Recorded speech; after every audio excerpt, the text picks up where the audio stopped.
Who's BB? Sorry about that. It's all right. Let me just tell her I can't talk. Go for it. Hey, I'm sorry I can't talk. I'm in the middle of my radio show. Okay? OK, t'as tout interrompu. J'aurais dû éteindre mon téléphone. This will be our blooper. Okay? Very nice. Okay. Je te parle tout à l'heure, okay? Okay, bye. Bye. I told her about it 50 times. And I'm sorry I forgot to turn my phone off, but I'm going to do it now.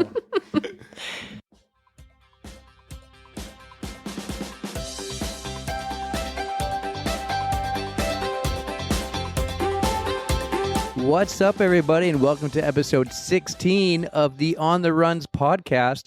We are coming from you at separate locations. I'm in my bedroom, sitting on my bed, again, surrounded by laundry, which does great for the acoustics, apparently. Erika, what are you doing? Where are you at?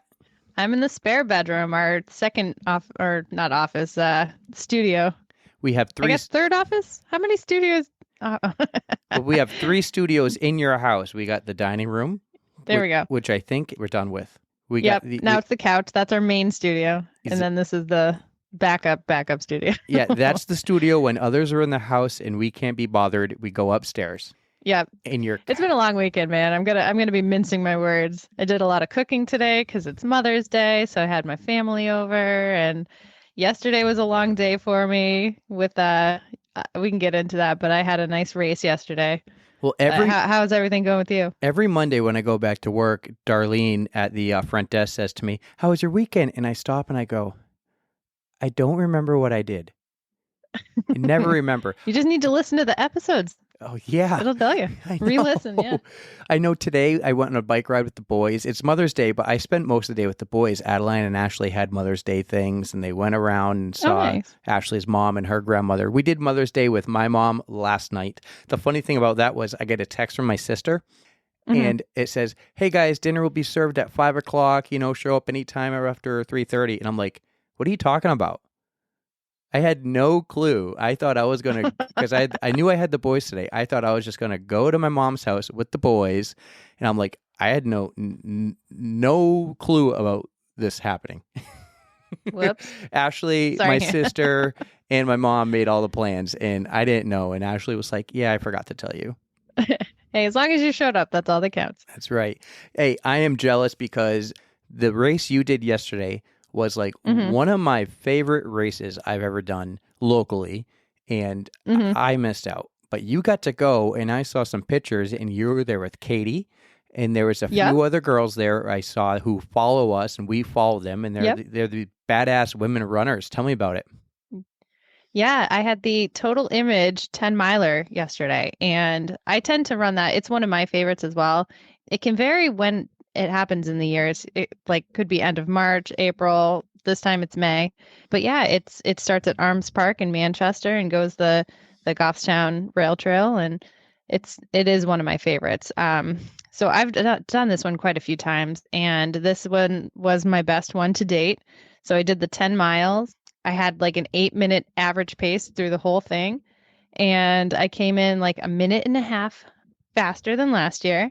And I placed second in my age group. I was like 5th overall female and like 11th finisher. But I think that's because a lot of people, they decided to do a half marathon distance this year. So I think a lot of them decided to do the half marathon instead of the 10 miler. So I'm still very proud of how I did, though. You were not only a minute and a half faster this year, you're like 10 minutes faster than the year that I ran when I got third and did an hour 20, 8 minutes flat. Exactly what you got. In fact, we looked at it today, and I think I only beat you by 4 seconds. That's it. That's perfect. But yeah, I'm seeing the improvements. I was wearing my the Nike Vaporflies. So funny story about those. I have quite a few pairs now, and I started naming them different things. So I have like a white and silver pair. Those are my Hi-Ho Silvers. Today or yesterday, I wore the it's like a neon yellow with like blue on them. Those are my electric boogaloos. So I just name them weird things. They make me laugh. So me and the electric boogaloos did really, really well. I love it. I love naming. Yeah. I love naming everything. I don't name my shoes. I never done that, but I name my bikes. And my Specialized Roubaix is this gray bike with some white lines on it, and I call it the Gray Ghost. Okay. Yeah. Very nice. That's a race car thing. There's a big race car called the Gray Ghost, so I call it the Gray Ghost. I like that name. Very nice. Yeah, love that. But yeah, I had some hard work I did yesterday, so I got to give a shout out to my new pair of UFOs that I got, because those have been helping me recover. And if you guys have not jumped on the UFOs bandwagon yet, you are missing out. Those things are the most comfortable pair of like sandals I own. I actually have a couple pairs of their shoes too. So yeah, big shout out to UFOs for helping me recover and taking the stress off of my joints and stuff, and helping me feel better after these long races, man. Well, hey, I love to hear that. Shout out to my cousin Jen, by the way. Well, I love to hear that, but no free ads. I can do what I want. It's my podcast. But, well, yeah. Jen, you seem pretty awesome. So, I could. Jen is fantastic. I'm a size 9. So is my cousin Stephanie. They're twins. Whoa, twins. Jen, I have twins, and that's amazing. And so we're all in the club. So I'm a size 9, 9.5 if you ever got a men's pair hanging around. Can I blow your mind for a second? So my cousin Stephanie, Jen's sister, also has twins, her own set of twins. So lots of twins run in my family on both sides, actually, which is just really funny. So. Well, you better be careful. Mind blown, right? Well, my dental hygienist, one of the hygienists there, they had 2 kids and they went for a third and they got triplets.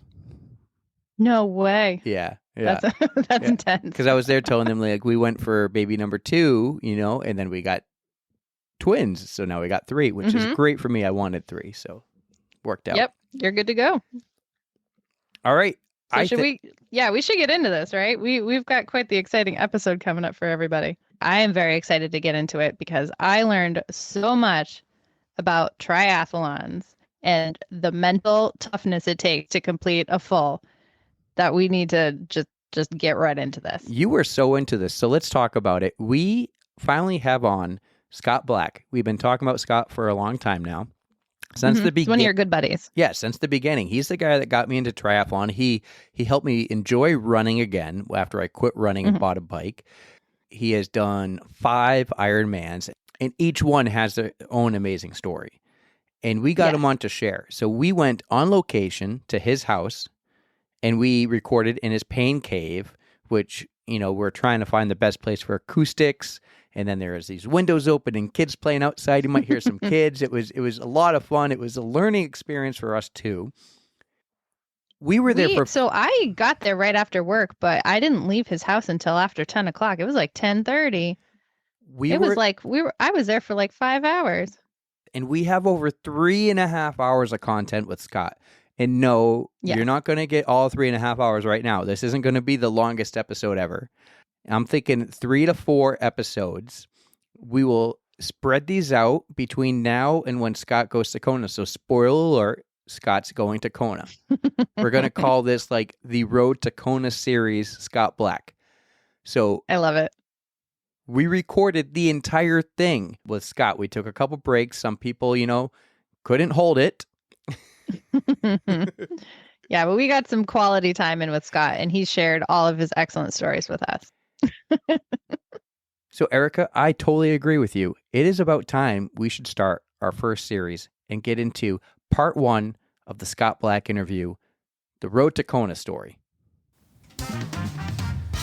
Our next guest to join us at On the Runs has been mentioned here just a few times in the past. His journey over the past 5 years is filled with results that most would kill for, but his story goes beyond the results into the struggle, the suck, the pain, and the code brown on his road to Kona. He's invited us into his home as we're on location recording in the Pain Cave, where he continues his journey to soon compete in the Ironman World Championships at Kona this fall. We're excited to welcome Scott Black to On the Runs. Scott, finally the time has come. Thank you for coming on. No, thanks for having me on the show. I really appreciate it. There's nothing I like more than talking about triathlon. And thanks for having us in your house. It's gorgeous. Thank you. There is nothing he likes more than talking about triathlon and Bob Babbitt. I love Bob. I spent all day today and the day before and the day before and Monday listening to Babbittville before the St. George World Championships that are happening this weekend. Yeah, shout out to Bob because I just learned about him today. So he's got another fan. You want to fill us in a little bit for others, just like Erika, who Bob Babbitt is, and Breakfast with Bob? Bob is the self-anointed newsman specialist for Ironman. He's been interviewing people before races for, 20, 30 years. It's always the same questions, but it's just great. Hopefully that's going to be us someday, interviewing triathletes and famous runners. Well, this is a great start. We are at your house. We're in your man cave. Mm-hmm. Right behind us, you have, Beast is not there. Beast is your tri-bike, but you got your whole bike set up in front of not one, but two TVs. Why you got two TVs there? One is for Zwift, and the other one is for distraction. That's fair. Typically, you're into the Marvel movies? Yeah, I enjoy the world of Marvel. What's your favorite? I like Civil War. You're a Captain America guy. I'm a big Captain America fan. Very nice. Of course. Shout out Chris Evans, please. Please and thank you. It was a tough decision to be Team Tony or Team Cap, but you got to go with Cap all the time. I got to give some love to Thor too, though. He's pretty funny and good to look at. Not gonna lie. The ladies like Thor. Yes. I have not been to the movies in forever. I would watch these 10 years ago, but haven't been in forever. And Ashley and I just planned a movie night. Yeah? Top Gun 2 is coming out. So we're actually going to get a babysitter. Oh, you guys are going to yell at me. I've never seen Top Gun. What? So I got a couple of watts. That's good. Oh, my God. Yeah, I've never seen it. But we could have a whole episode on Top Gun. I got to jump on that bandwagon. Well, let's get into it. Scott, let's start from the beginning as we like to do. I know a little bit about your past, but fill everyone else in. You were born in the USA, but where did you grow up? When I was 7, my dad had to go work in Europe, so took the family and moved to France, and I spent 15 years in France. And there, did you grow up doing sports or running, or were you into... Is that where the love of biking came from, the Tour de France? Yeah, I spent a lot of times watching the Tour de France. And I was a pretty average athlete, jack of all trades, master of none. But the French education system doesn't really concentrate much on sports. It's usually done after school program, and school is from 9 to 5. Doesn't leave much time in the day. So high school sports, and then once I went to college, that was pretty much it. Where'd you go to school? I actually went to school in Paris. I went to the American University of Paris and spent 4 years there. Very nice. And you came back to the country when? So once I was done with college, I was like, I'm done with France too. That was 1985. Yeah. That was 1985? 1985. I was born in 85. Oh, yeah. Thanks a lot. I was not. Sorry, Scott. You come back to the States. I think your brother followed you too, right? Shortly after? Actually, Brad came over a year or two before me. He went to Tufts in Boston, so it was a good place to get the family back together on this side of the ocean. We're going to get into Brad later because Brad is a doctor. And at one point in Scott's journey, Brad probably saved his life.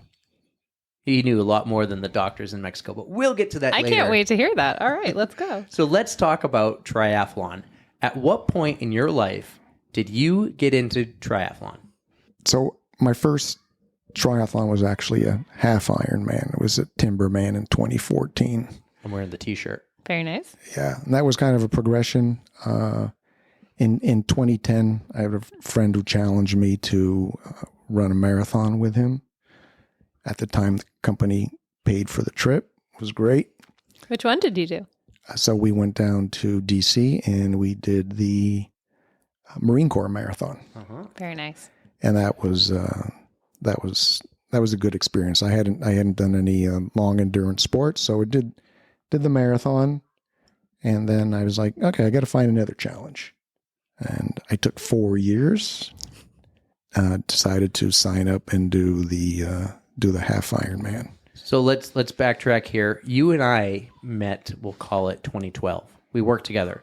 And I remember when he talked to me about this, I thought he was crazy to do a half Ironman. I thought I was crazy too.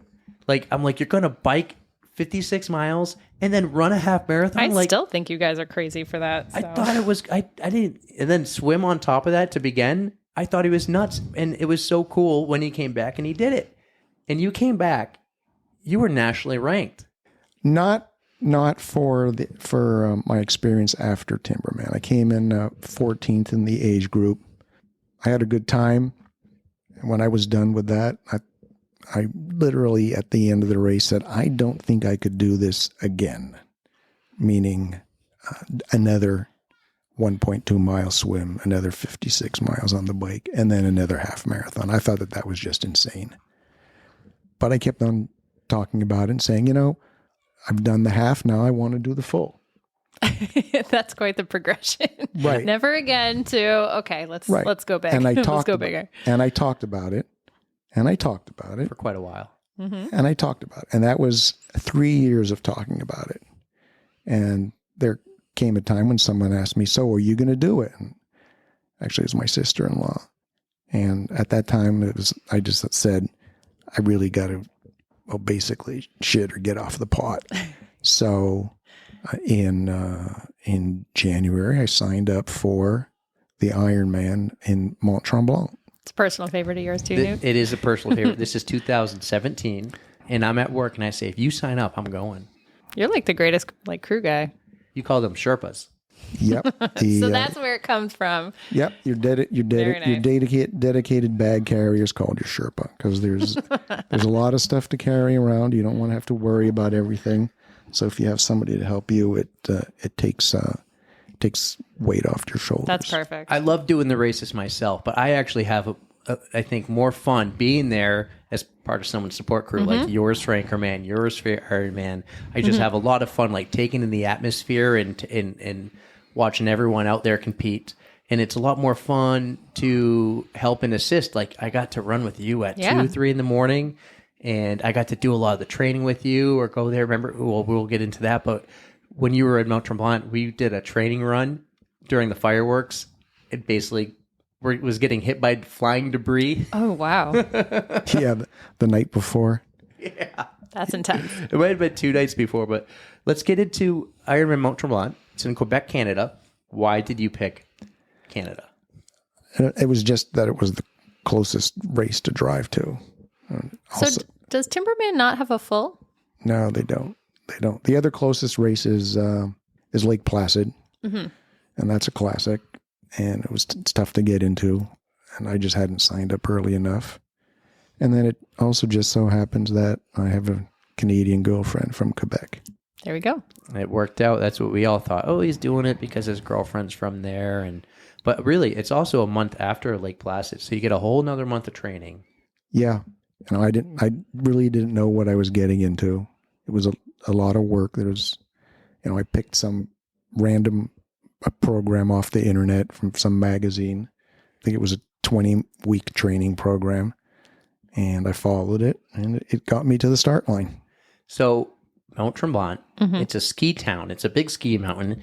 We're staying right in the village. The atmosphere was just amazing. There's all these shops and restaurants. I had a blast. I didn't have to watch what I was eating. That's good. There was, I wouldn't call them concerts, but they had bands playing music and a DJ. They had fireworks show. The whole week leading up was just this big festival. Yeah, it's a fantastic location, and the town really embraces Ironman week.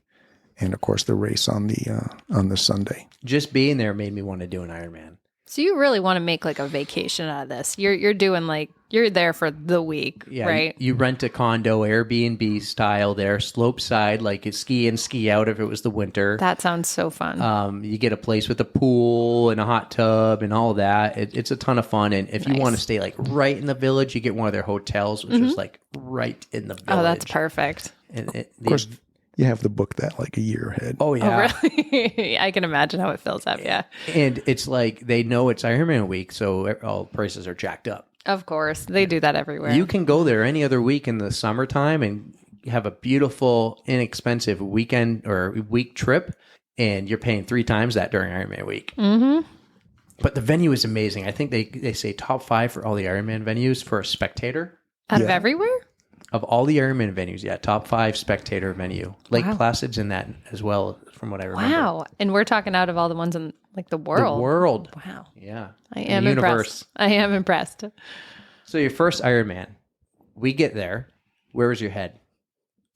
I figured I'd done the training. I knew I could finish, but I really had no idea what to expect because you never do the full 2.4 mile swim, 112 mile bike ride, followed by the marathon. You never do it in training. You break it up.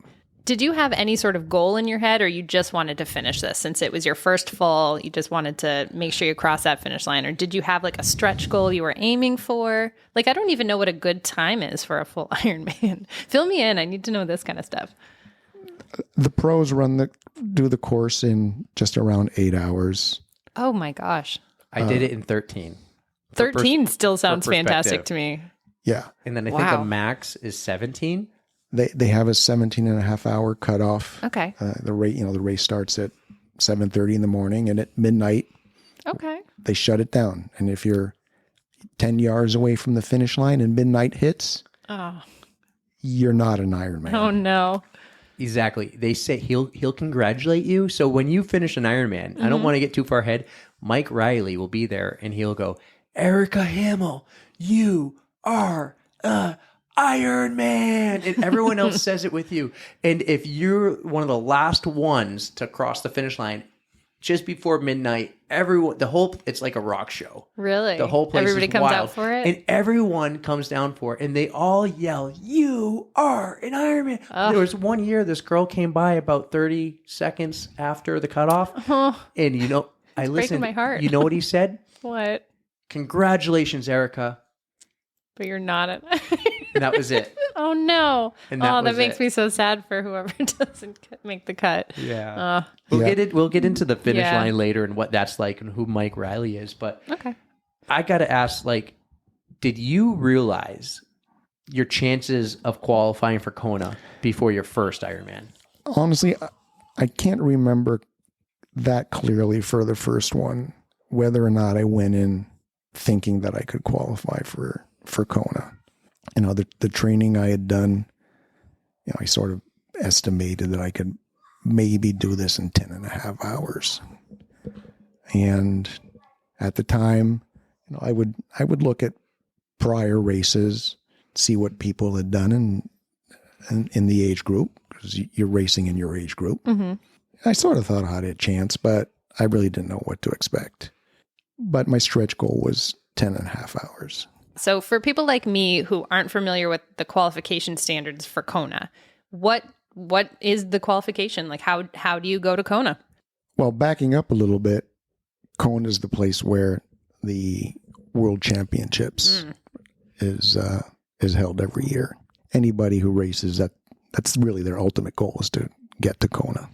And the way Ironman allocates slots for Kona is based on the number of starters in the age group.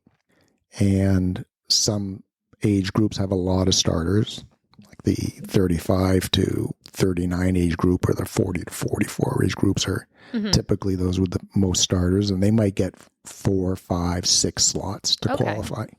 My advanced age group typically only gets 2 slots. Oh, wow. So it is quite competitive. So we're talking like the best of the best here. All right. Yeah. I'm on board. Yeah. So you're talking about being in the 1 or 2% of your age group. So if you do that, you're pretty good. Mm-hmm. Yeah. I am nowhere near that. In my group, there might be 200, and I always finish right in the middle. So even if there's 200, there's still only 6 spots for them. I'd say less. It's very competitive. So how many people get to go to Kona? It's an excellent question. So Kona, 2,500 people can actually be on the start line. Oh. And that's limited by the amount of bikes they can fit on the pier. Oh, wow. In Kona, you can't fit any more bikes. So it's 2,500. Wow. Men and women combined. So if it were 50-50, worldwide, 1,250 people are going to make it. So it's competitive. That's impressive. All right, let's get into the race. The night before the race, I remember you cooked, you were following a plan. You cooked this meal, you had the meal, you went to bed, and you got your first 3 hours of sleep before your daughter showed up because they were a little late. Yeah, that's right. I went to bed at 8 o'clock in the morning. 8 o'clock in the morning. Went to bed at 8 o'clock at night, got 2 or 3 hours of sleep, and my daughter had just flown back from her semester abroad in Amsterdam. Landed in Perfect timing. Yeah. Landed in Boston, drove up, and at 11 o'clock at night, she arrives and wakes me up. Were you able to fall back to sleep after that? Yeah, I'm a pretty solid sleeper. That's good. So, I am not. So fell back asleep, and then the alarm went off at, I think it was 3:30, 4 o'clock in the morning to have the pre-race meal. Gotta love those early wake-up calls. Yeah, the race goes off at 7:30, but you got to digest the food first, lest you have a code brown. There you go. I have to tell you, races of any kind are the only reason I voluntarily wake up 2-3 hours earlier than I need to. It's the only way. You eat. I get up maybe a couple hours later. We go down there. The place is just massively packed with people. It's crazy. So and we're just at the transition tent. We're not even at the starting line. Oh. Oh, yeah. So I think 3,000 people at the start line. Everybody has one or two, at least, people with them. So there are easily 10,000 people wandering around before the race. And you got to make your way from the transition tent to the start line. It's about a mile walk. Yeah, I would say maybe just under, but it's a good walk. You walk in uphill, and then at some point, we stop and you get your wetsuit on. You try to get in the water for a swim. Everyone's throwing their bags of the clothes for after in the big dump trucks. Yeah, trying to get in the water for a little warm up swim. A little nervous pee. Yeah, and then you get in the corral. And you self seed by your estimated swim time. Try to be honest about it. Mm-hmm. I've heard it can be pretty brutal in the water, huh? People just kicking each other, and that's why you self seed, because if you're a lousy swimmer, you go in the front, everybody's going to just be swimming over you, so you'll get dunked. That is my nightmare. That's why I won't do a try, at least not right now. So so then they have the national anthem, and then typically Mont Tremblant has an F-18 flyover just before the race starts. I know Eric got all excited about that. He's like, "Oh, the plane!" I did, but you know what? When I did it 2 years later, no flyover. You had it for both of your years, and I never got one. That's not fair. No, it wasn't fair. You wouldn't know. You don't know Top Gun, apparently. Oh, come on. Right. I know of Top Gun. I just haven't seen it. I remember I'm with your daughters, and I remember we finally, because all you're looking at is a sea of people in the corral wearing green and pink caps. The women were wearing pink and the men were wearing green. And so you're just looking at hundreds and hundreds of these swim caps. And all of a sudden, as the men go off and the women go off, all of a sudden we found you. Just perfect timing right before you went. You remember that? Yeah. That was a good moment. Big smiles, waving. I was pretty excited. I was not nervous, just excited. Nice. And I remember you saying you weren't nervous also because you knew you were prepared. I was prepared and just ready to go. Long day ahead. That's all you can ask for, just being ready. Just getting yourself there. Right. Mm-hmm. So 2.4 mile swim. We sent you off as we saw you right before you went. How did your swim go? The swim went really according to plan. I think I spent probably an hour and 7 minutes swimming. Wow. Before you... 2.4 miles, Erika. 2.4. So hold on, I have a question. So what time of year is this?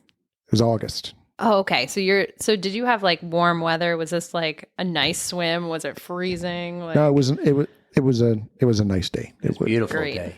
Yeah. It was sunscreen day. Okay. Yeah. All right, now I'm just trying to picture all this, so But the I have a better frame of mind. the water was probably. What do you think the water was? It was still wetsuit legal. Yeah, the water's probably, it's a big lake, probably 68 degrees, maybe 67, something like that. I don't know. It's not terrible. It's not Hampton Beach ocean weather, ocean temperatures. And 99% of the people wearing a wetsuit. Mm-hmm. Helps you keep you warm and buoyant.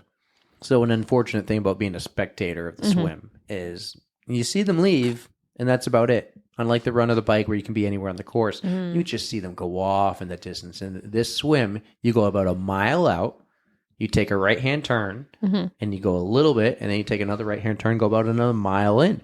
And so the tracker, obviously, works better on the bike, and it's estimating Scott's time. But we don't really know when he's going to get out until he gets out and crosses the mat. Okay. And we are in some line. You had to run it to transition at least a quarter mile. Yeah, I think actually the transition at the time was maybe even just a little bit longer than that. Oh, wow. So we found a sign, and we made sure to be closer to the transition tent. So when he did cross, in case there was any delay on the app, like, okay, we knew, pay attention, watch for him. Mm-hmm. Tell me about that. When you saw your two girls. Yeah, so you get out of the water, you try to get horizontal, and you're a little bit dizzy because all the blood is in your legs. So you said it took you an hour, so yeah. Wow. So and when I get out of the water, I'm a little bit lightheaded because the blood's rushing back to your head, and you get the wetsuit strippers help you take your wetsuit off. It's really their job to take your wetsuits off. They're called strippers. Yeah. So what do you wear under a wetsuit? The sign, hold on, I got to tell you, the sign literally says strippers this way. Well, that's fun. Okay. Yeah, you're wearing a race suit underneath. Okay. And so I'm making my way towards the transition tent, and then all of a sudden on the right, I see the crazy pack of people cheering me on. Eric and my girls, and my girlfriend, and another friend who was there, and that's just a huge boost. It's just so much fun, and they're just going crazy. The reaction he had was one of those, like, he's in the zone. He's just kind of running. You can tell he's thinking in his head, what's next? What am I going to do? And then all of a sudden he sees us, and just all of a sudden he takes like a right-hand turn. He just loses his mind, and like maybe almost ran the person, like how Denise said, she looked blind. over her blind spot. Yeah, he definitely did not look for his blind spot. I could see how you would just be so excited that you just don't care. You beeline. So you go. And I want to tell you this. He goes to transition. We sprint about a third of a mile to a part of the bike course where he'll be again, passing us in like a matter of a minute. And we sprint because we know you're going to be there. So let's get into that. End of swim, transition, bike. It's a sort of a spectator friendly course. I think Eric ran 5 miles that day. Okay. I was all about it. Yeah. You sound like it. You're so excited. Yeah. So you get in the tent. You grab your you take your wetsuit off, and you grab your bike gear, and then you run towards your bike. So how long is a transition though? Like, I know you want to do it as fast as possible, but like, what's the normal time for that? Well, since there's a 3/4, maybe over a quarter of a mile run, I think that transition was probably good 5 minutes, 6 minutes. Is that a normal thing to have that long of a? It depends. It all depends on how far the tent is from where you get out of the water. And that doesn't count towards any of your other mileage, does it? No, it does. It's cumulative time. So. No, I meant like the quarter mile. It doesn't count towards any of your other mileage, right? No. The time, I could see the time, but I was like, ooh. Yeah. Once the gun goes off, the clock is running. So the faster you can go through transition, the better you're off. Makes sense. And it's a lot easier to make up a minute in transition than to run or bike a minute faster. Yep. Yeah. So you go through that, you grab your helmet, your bike shoes, or whatever else you need, and you run towards your bike, and off you go. On that course, it's in 2 out and backs. You're gone from sight from the spectators for, basically 2.5 hours at a time. So the course is fantastic. It's 2 loops. So Mont Tremblant does a half Ironman, and they do a full a few months later. So you just do the half course twice. It's an out and back, he said twice, but really you pass through the center village like 4 times. So he goes out and back And then he goes up a hill and down a hill and passes again, then out and back, up and down. So even though it's an out and back, you come through the center of village 4 times. We saw you at least. I think you saw 6 times. No, total in the race about 12. Yeah, but on the bike course, like 6 times. That's great. And there's some races that you'll go to and you only see them twice in both transitions. So that is really easy for the spectators. That's great. It's not exactly a spectator-friendly sport, whether you're there or you're watching it on TV. And that's why I say when I do my next, it will be there again, and you'll be there, and you'll be like, I can't wait to do this. Yeah, I wouldn't go that far, but I will be so happy for you. So how was the bike course? Let's talk about the first lap, because things get good in the second lap. Let's talk about the first. I felt pretty good on the first lap. There's one area where the road got bumpy. I think I lost my salt tablets at the time. Headed out the first 20 miles until the first turnaround, and we turn around and start heading back, and we go up a little hill, and that's where the motorcycle drove up next to me and showed me a blue. Was that the first lap? Yeah, on the first lap. Oh. Yeah. So I got a drafting penalty because in Ironman you're supposed to leave 10 meters between you and the bike rider in front of you. Oh. And even though on a hill you get 0 advantage for drafting, the referee saw fit to give me a drafting penalty.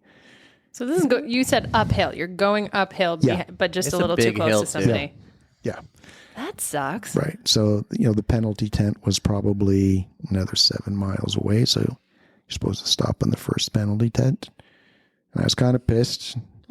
Stopped at the penalty tent.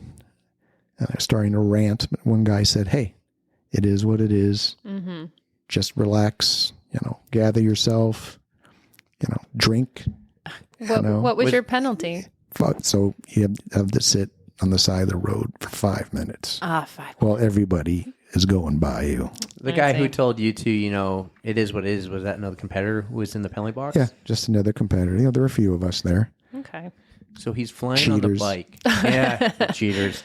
Did you know you were in second place at this time? No, I had no idea. So Spoiler alert. Me and his daughters knew, and we're like watching the app, and we're like, holy crap, we're going to Hawaii.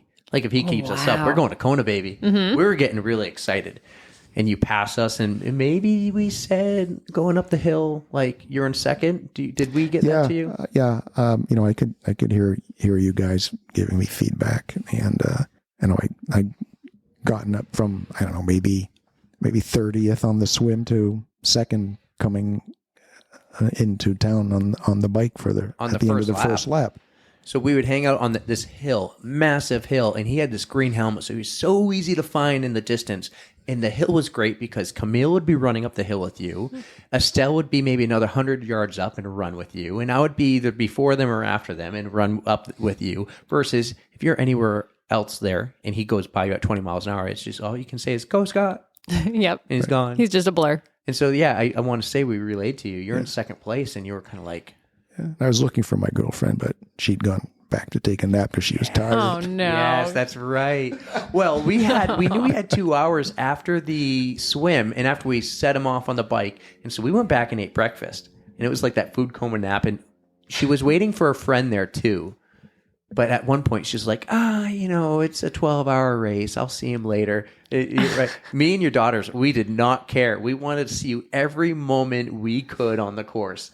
And we moved so much. Yeah, you get caught up in the excitement. I would do the same thing. Much fun. How could you sleep? I think I had 3 Red Bulls though, because I had like 2 hours of sleep. They were free.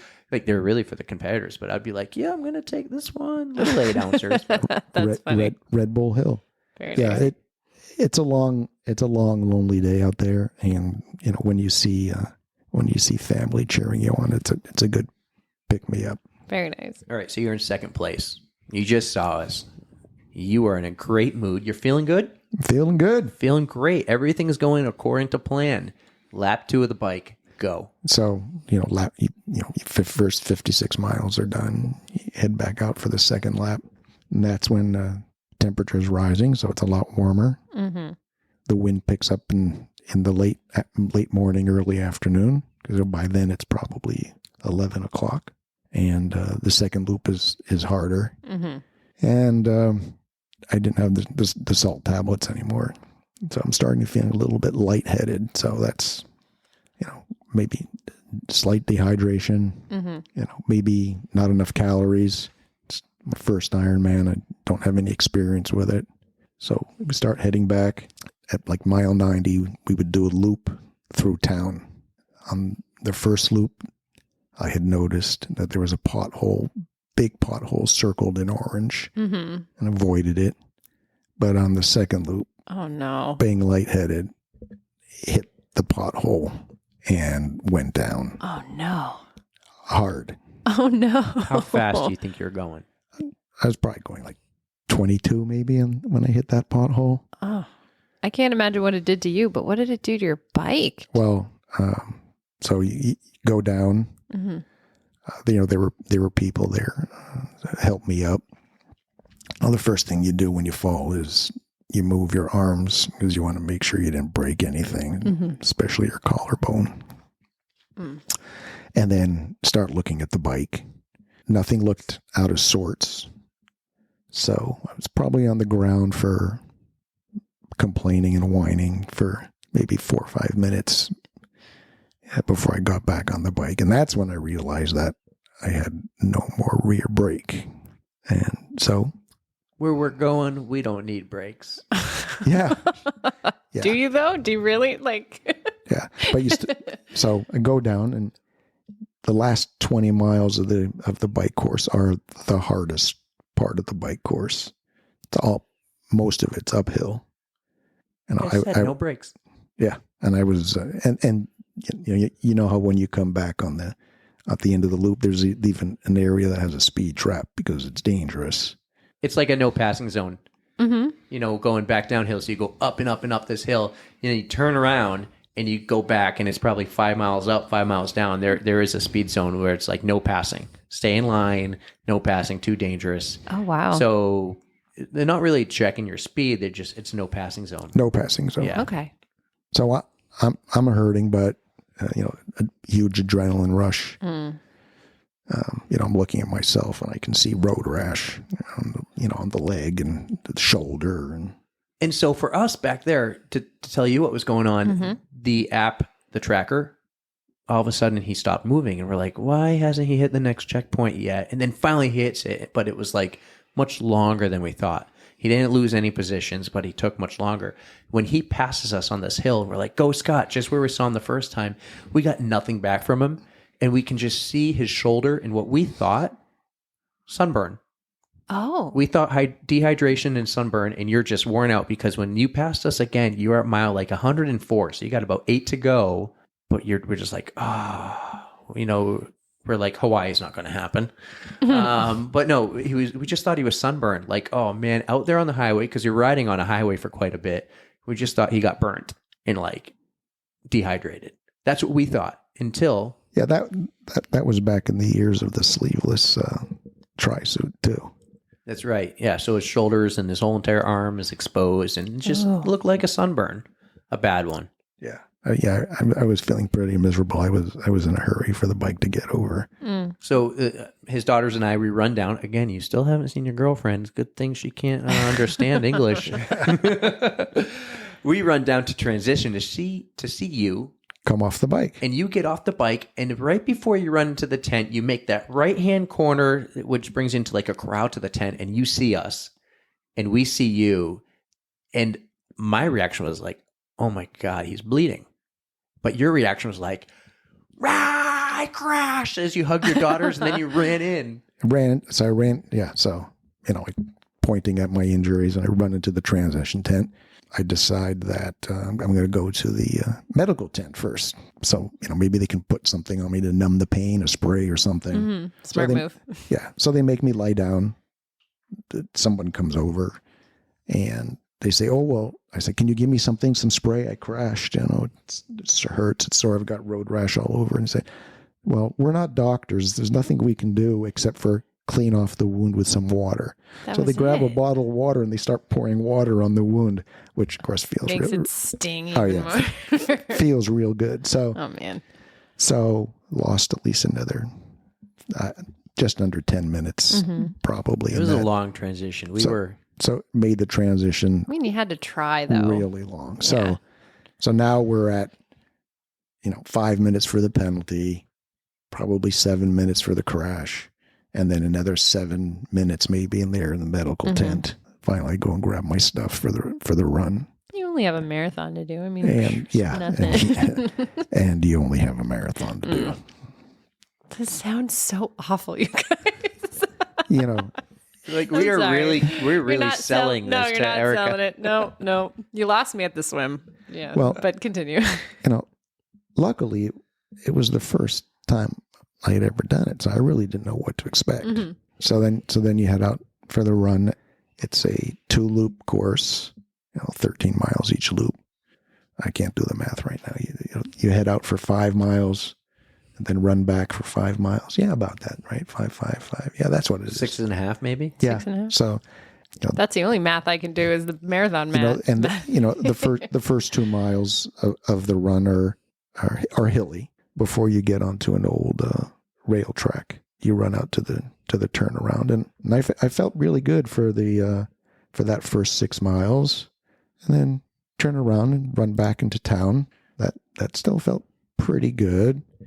Saw Eric 2 or 3 times on that first loop on the run course. Like I said, I think he ran 5 or 6 miles that day. You can't just give me credit. Your daughters were running with me. Yeah. So you run into town, and I want to go back to the beginning of the run, but I'll explain this. You run through the center of the village, right? And then you come to a point where if you're your second loop, you take a left to the finish. If it's your first loop, you take a right. So there was 3 spots where we were able to see Scott coming in, and then we ran to the middle of the village and saw him go through the village, and we ran back to the spot where he'll run out. Okay. And we were sprinting. Yeah.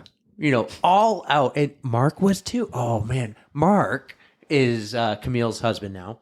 He was out of breath. you guys He's like, I never ran this much in my life. You guys are crazy. But I want to go back to the first quarter mile of the run. Red Bull Hill. So you get out on the run, you get out transition, you take a left right near the swim, and you go up this hill. There's a big Red Bull banner. They're giving you Red Bull. There's music. Everyone's cheering you up the hill.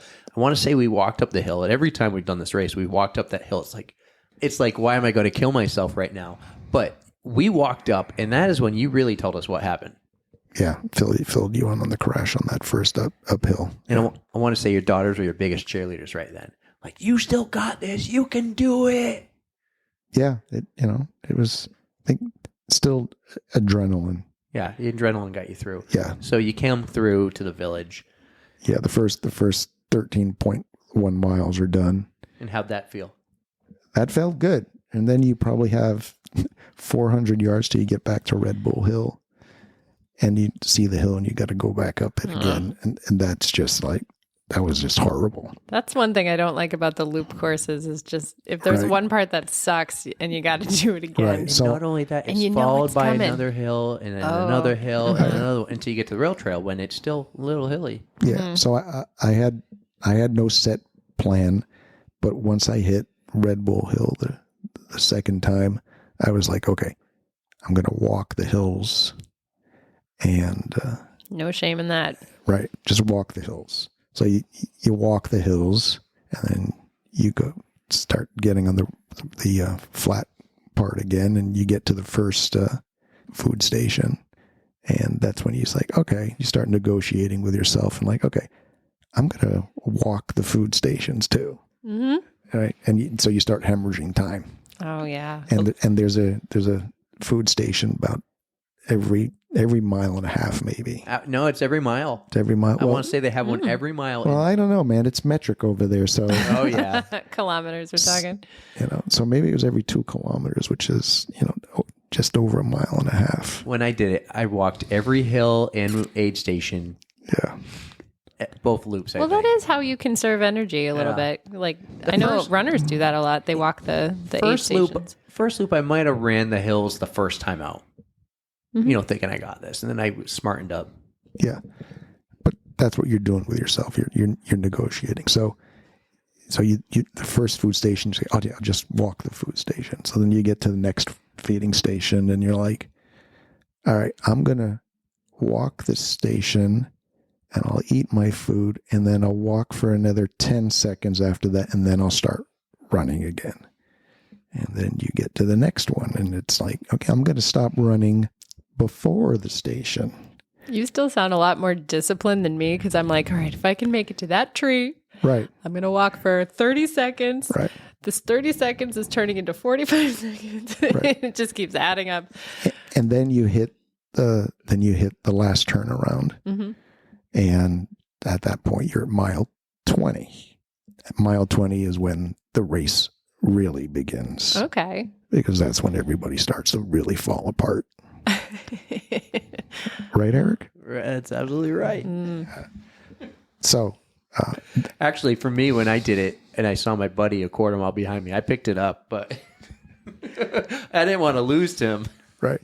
So then you're just going from food station to food station. And then there comes a point at that where I'm like, okay, I'm going to stop running now, see when I can get to the next station.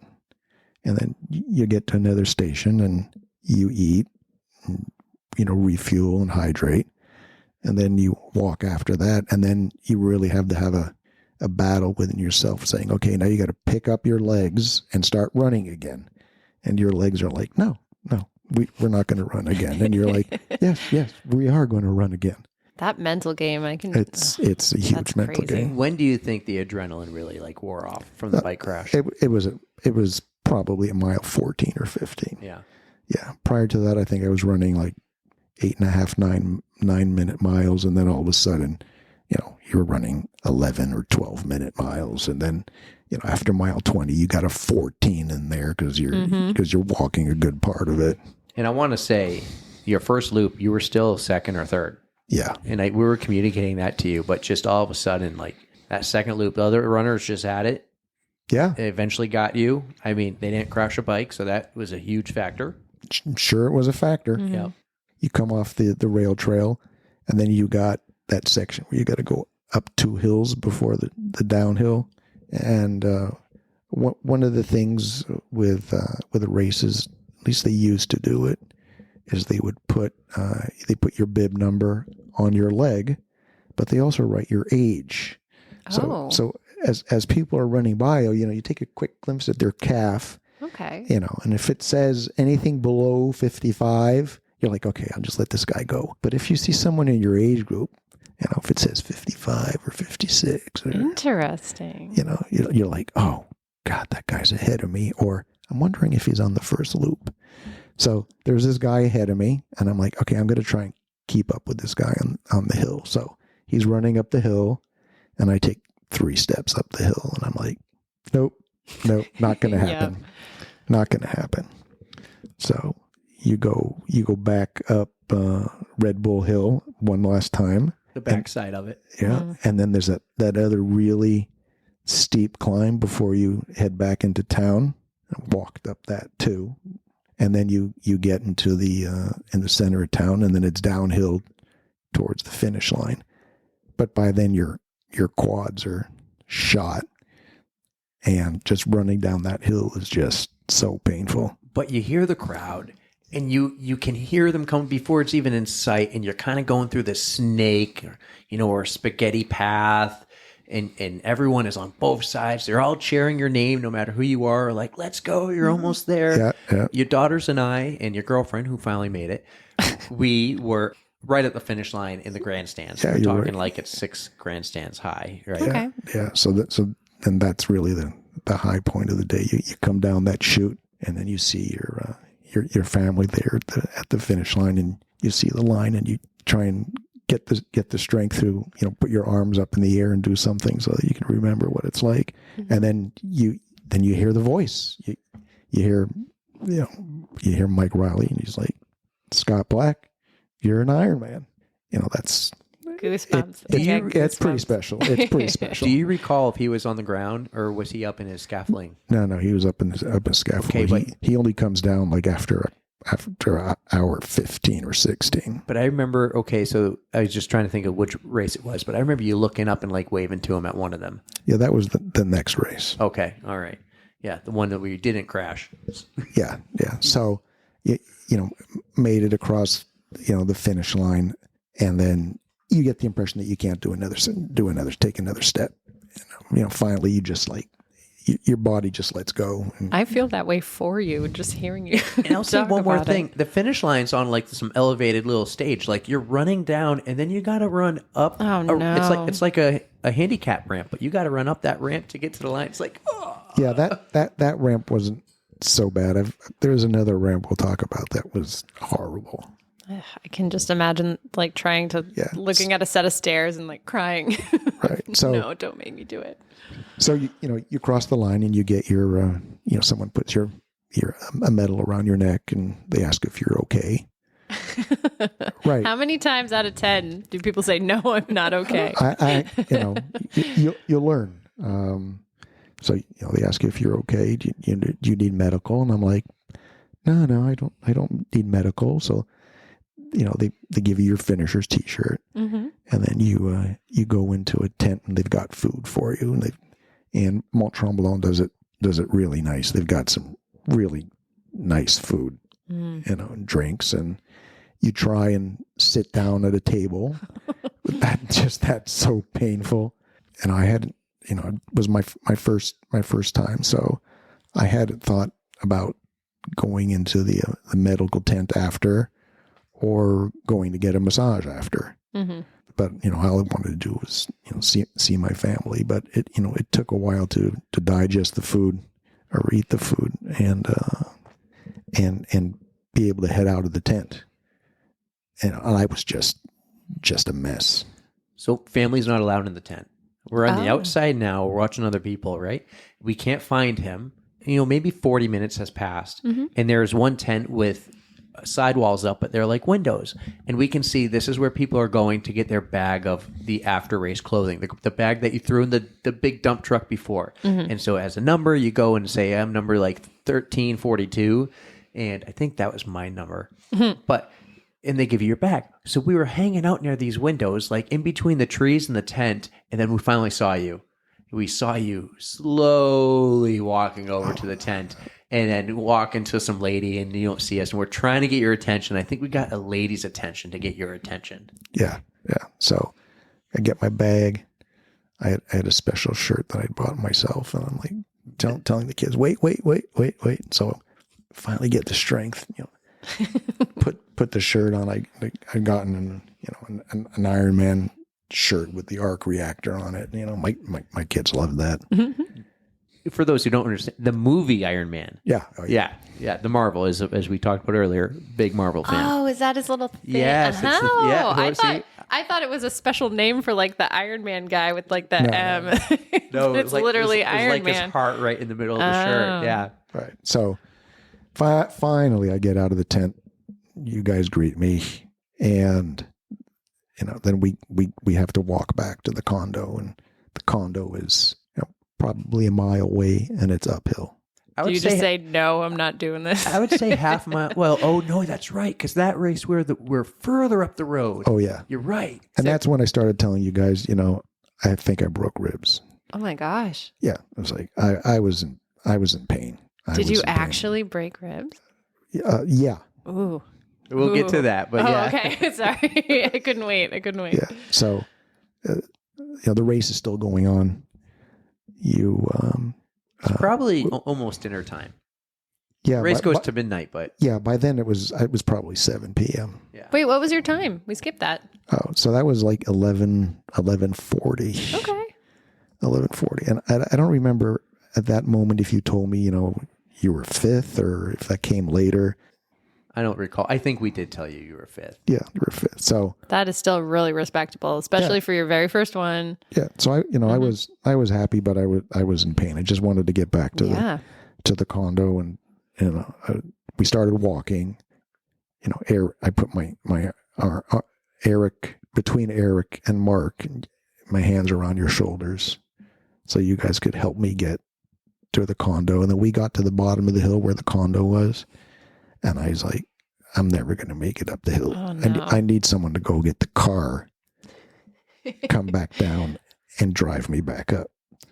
Yeah. For good reason. I mean, throw it. I would have thrown in that towel, like white flag, a whole shebang. Yeah. So if we finally get to the condo, and I don't know if you want to talk about the condition I was in, but I was a mess. Yeah, let's get the two perspectives. All right. So if you've ever been in a labor delivery room, I can't say I have. But... Women are absolute badass. But if you've never been in one, it would be maybe the next closest thing to it when you're in the other room and you can hear it, because I felt so bad for his daughter. So I'm in the room, the bedroom with Scott, and his girlfriend's in there. And I'm hopping in and out because it is not a sight you want to see. But some of the sounds you were making could be up there to like with the delivery room. Oh yeah. So, no. Of course. So, I think I stayed on the couch for like 2 hours. You did, and your brother called. Yeah, Brad called. You guys were trying to feed me, because you need to get food in. Oh yeah, quickly, and I just couldn't eat anything. So finally, I said, why don't you just put some chicken in a blender with some water and tomato sauce, and I'll just try and drink that. Yeah. Hey, do what it takes. I mean, and I remember when your brother called that none of us really knew how the race went yet. From your perspective. Yeah. And so we finally heard it for the first time when you told your brother on the phone. Right. Like we're sitting there like, Indian style on the floor. He's on the couch and hearing it. And you're still in all your clothing. You haven't changed. Oh yeah. He couldn't even get it off. Oh, That's when we're getting to the bedroom delivery room situation. But oh yeah. You spend 11 hours in your race suit and you're still in it 2 hours later. That's not recommended. No. So I don't. So if I finally get the strength to go into the bedroom and hopefully take a shower, it's a bathtub and I can barely step over the edge of the tub to get in. And then I have road rash. So turn the water on. Oh, where was the road rash? Shoulders, back, arms. I know how bad it is just trying to shower after chafing. This is like next level shit. Yeah. And I will say I was not in the bathroom for this. I left. It was just you and your girlfriend. It was all on her. Right. Wow. But then I think a little bit later I begged you to give me a leg massage. Well, I didn't give you like one with my own hands. What were those those rolling sticks? Yeah. He had one of those, and he's like, maybe she couldn't do it or was doing something else, but yeah, I was rolling that thing back and forth. You could tolerate that after like races. I'm like, don't touch me. I'm so sore. Everything hurts. And like that just sounds like torture. Yeah. I would have wanted, if it was me, I would have been just like, get me dry and clean, and I'm laying down for days. For days, if it were me. I don't know how you got up the next day. I don't know either. I had to leave, so I left early the next day, like at 5:30 in the morning. But 5th place in Ironman is a podium. Right. Oh, wow. And I didn't know that. It was on the way back when we got back to the condo that I ran into a guy who had just done the race. It was in the same age group. And I told him I finished 5th. He's like, oh, that's awesome. You get to go to the award ceremony and be on the podium tomorrow. I'm like, podium? That's fantastic. Yeah. So we go to the award ceremony, and that's one of the nice things that Ironman does is there's an extended podium, and the top 5 get on the podium. This is the morning after. Yeah. So that's where the award ceremony is, and the Kona slot allocation is, and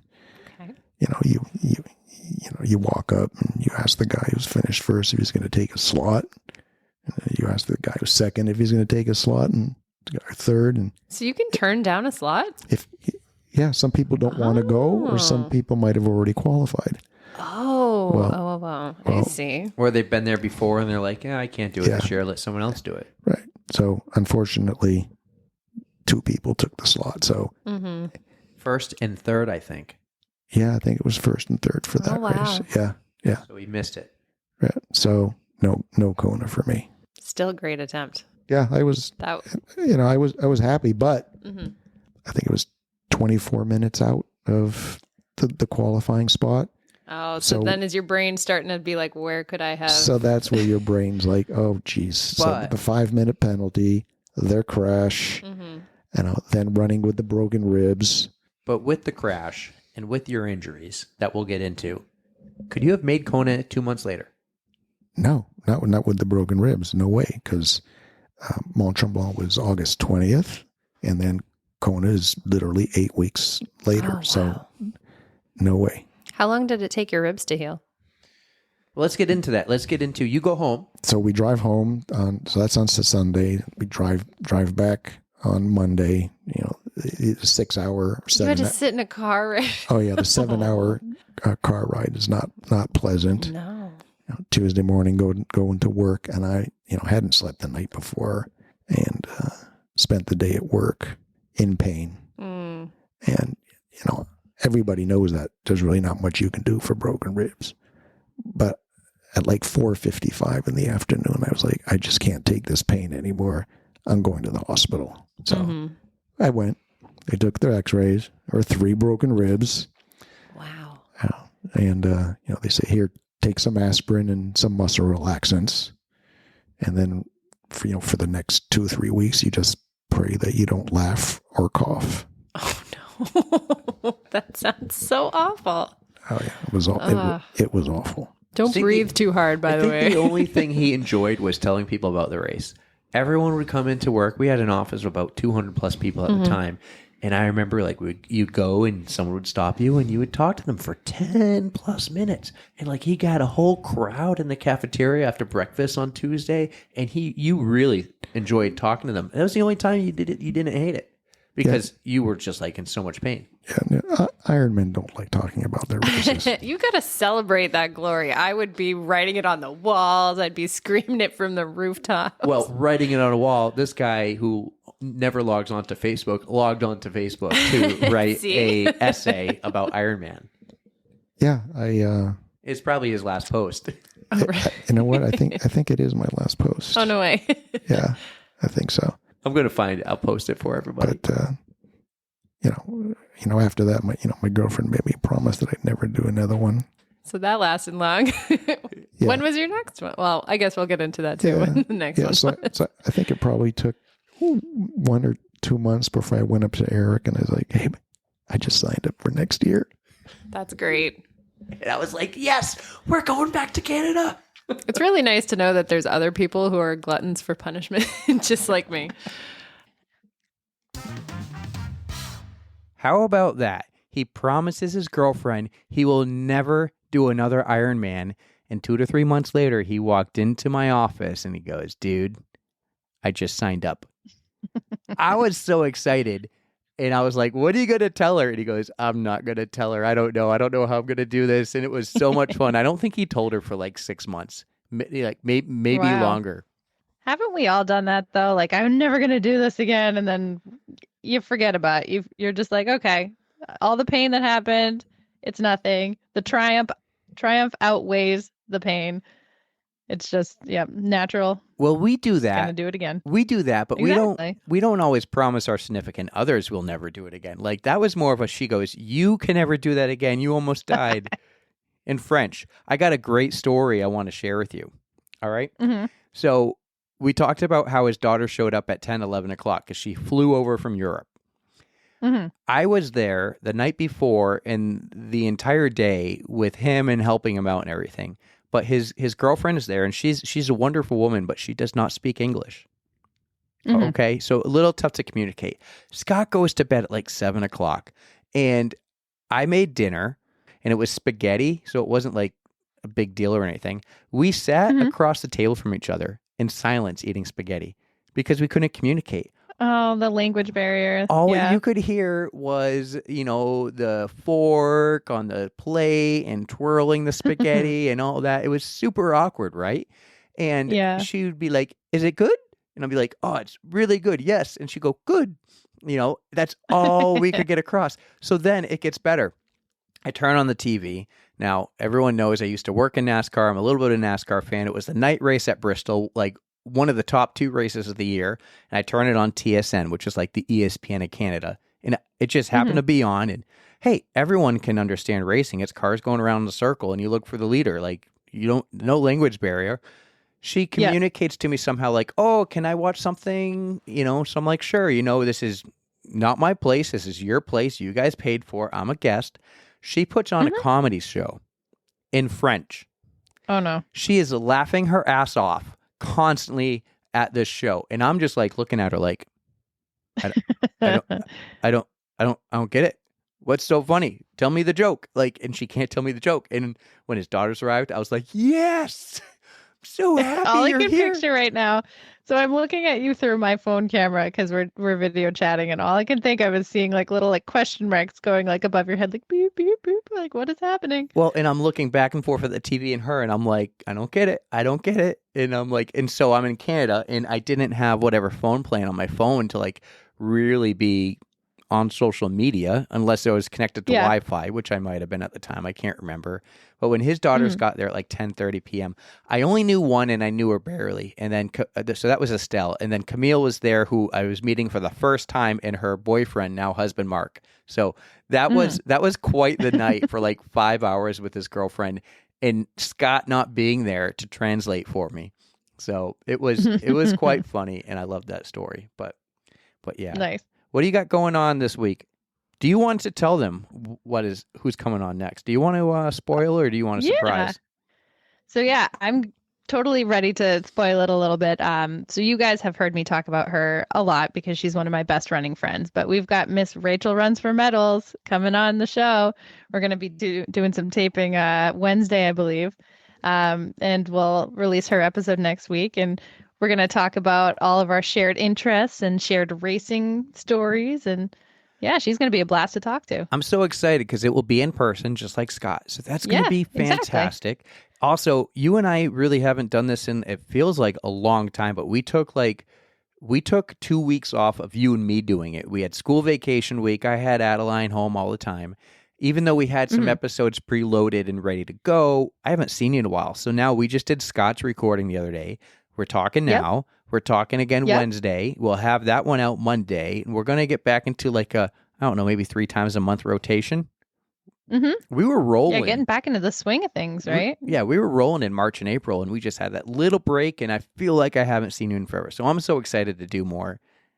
Yes. Yeah. Me too. Absolutely. So I am excited for Rachel. You two just got back from Kansas, and she raced with you 2 days ago or yesterday in Manchester. She is like the running queen. You should see. People were impressed with your room and your medals downstairs. You should see her room. Hers beats mine. Oh, absolutely. And she's got like quite the medal collection. Well, that's her name. That's her Instagram handle. So she lives up to it for sure. I feel like she is one of the more well-known runners in the state, or at least the area. She is well known to a lot of groups. I'm not talking elite runners, like runners who are going to be winning races, and just as a runner. She's all over the She Runs This Town. She's all over the pro compression. She's posting a lot, and she's just doing races every weekend, just like you. You and her are practically best friends, running buddies. You're better than with me. So she's going to be fantastic. When she said she wanted to come on, she messaged the accountant saying, I could talk about running all day. We might have to do a 2-part series with her. We will see. I got to type up some show notes and get some topics for you. Awesome. All right. Hey, I want to show you something. I want to play you something. All right. We had our Peloton episode a few weeks ago. And we're talking about how you get all the shout outs from Bex. Well, I got one for you. And it's not me. It's my sister, Hannah. And she sent this to me, and it is fantastic. You ready? Here we go. I just got a shout out from the Cody Rigsby. Dancing with the Stars. Fall 2021. Bronze medalist Cody Rigsby has said my name, and he was referring specifically to me when he said it. She sounds so pumped. Oh my god. She flipped the camera and was zooming in and out on Cody Rigsby. It was hilarious. But then, guess what happens? What? This. He just said it a second time. He literally just showed me a second time. We're still saying it. It's still happening. What? 2 years ago. She has her hands swinging in the air like if she's swinging a what do you call it, a lasso on a horse or something, like, and she's like, woohoo, whoa! Holy cow! She was so excited. She got 2 shout outs in like less than a minute apart. I don't know how that happened, or from Cody, no less. Cody That's Rigsby. Awesome. You know, I still have not gotten a bike shout out yet. I'm working on it. I tried. Oh, I rode my 350th the other day, and I tried to get a shout out on Kendall's ride, but it didn't happen. I'm picky. Tried so hard. I'm picky about who I have to do rides with, but I have tend to lately taken warm up and cool down rides with Cody Rigsby. Oh yeah. Yeah. Did you do his Britney Spears ride yet? It was just try it. Just do it. Well, Power Zone Pack will be over for me tomorrow, so maybe after that because Same. I have. You ready? Do you have the hour ride to do left? I do too. Or are you doing the FTP? No, it's you're doing the FTP too. We're doing the FTP. I am not doing the FTP this week. I will redo it, but I am doing the hour ride. I need to rest my legs. I want to put everything I have into this FTP test. So I am taking a little break. I will do it within the week, but I am not doing it to count for the challenge. Maybe I do the hour ride then, and I do the maybe we do the FTP together. Do you want to? I'll totally do it. But wait, I think they don't have the leaderboard for the FTP test, so I won't be able to high five you. Well, we'll have to see about that. All right, let's try to do that. Let's try to do it together. All right, maybe we could do a video series about it. The problem is with me, I always have to do these late, and you know, late is you're tired. Yeah. We'll try to organize it. We'll see what happens. All right, we'll talk Wednesday about it. So we won't do it before Wednesday, but I'm excited to see you on Wednesday. So. Yes, me too. I think we should let everyone go now. I hope you all enjoyed the Scott Black Part 1. We'll call it the Scott Black Road to Kona series Part 1. I hope you all enjoyed it. In about a month, we'll put out Part 2, and that involves Cozumel, Mexico. And Erika, what did you think of that Cozumel story? Because it is, it's a friggin' doozy, you guys. That I have no words. I have no words. It topped. Just listen. It topped the Part 1 of his bike crash that you just heard all about, and the wreck and the broken ribs, and then just like the pain in the other room. And just for clarification, I don't think Scott Black nearly went through what women went through in labor. My comparison was more his daughters are in the other room. So it's like when you're in the other room, you know the movie Knocked Up, when they're in the other room and they can hear her screaming. That was my comparison more so. It was like the daughters were in the other room and they could hear Scott like, ah! Oh, no. I was like, that's got to be like an awkward feeling. Like, it's just, that's what I thought of. So Scott is not as strong as a woman going through labor. But that sound when you're in the other room was kind of like what I put 1 and 2 together there. So yeah, that was great. Anyways. Fair enough. Yep. Yeah. Anything else before we go? I don't know, man. I'm just really excited to get into our next interview. So let's, we'll just save it for then. All right. One more thing, Erika. Tell us what to do. You guys know the drill. Don't forget to stretch.